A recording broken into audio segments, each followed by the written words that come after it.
Mwenyekiti wa tume hiyo Bahame Nyanduga amesema hayo jijini Dar es Salaam baada ya mkutano alioitisha kati ya viongozi wa serikali, jeshi la polisi na Chadema ili kutafuta ufumbuzi juu ya matamko hayo, ambapo amelitaka jeshi la polisi kusitisha matumizi ya lugha au maneno yenye viashiria vya uvunjifu wa amani kwa kutokutumia neno tutawashughulikia, pamoja na Chadema kurekebisha msamiati wa mikutano wanaopanga na kuondoa neno udikteta.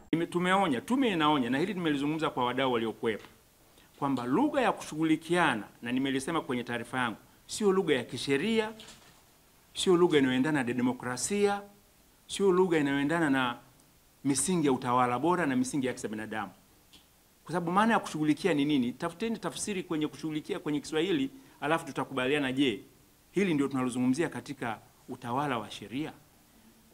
Tumeshauri Chadema kwamba ukiita udikteta, na naomba nilieleze hapa lieleweke vizuri, udikteta ni utawala wa kiimla, ni utawala wenye amri moja kutoka ama taasisi ya watu wachache au mtu mmoja, na maana yake ni kwamba taasisi zote za kidemokrasia huwa hazipo. Mahakama inakuwa haipo, tume ya haki za binadamu inakuwa sipo, asasi za kiraia mnazozijua zinakuwa hazipo, na kama zipo zikipiga kelele zitashughulikiwa na watu watadisapia. Kwa sababu sisi, labda nizungumze kwa maana ya tume tunajua madhara ya kushughulikiana katika nchi ambazo wamekuwa na hali ya kushughulikiana. Hata hivyo, jeshi la polisi na mwanasheria mkuu wa serikali hawakuhudhuria mkutano huo.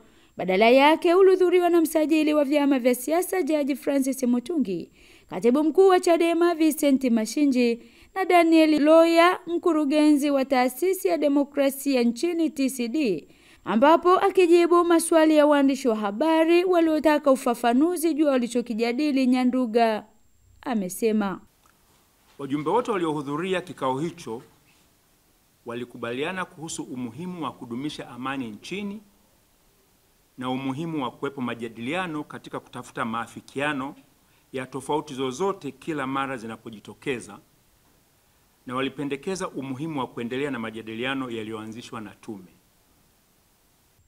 Nikiripoti kutoka Dar es Salaam, mimi ni Ufosaro wa ITV.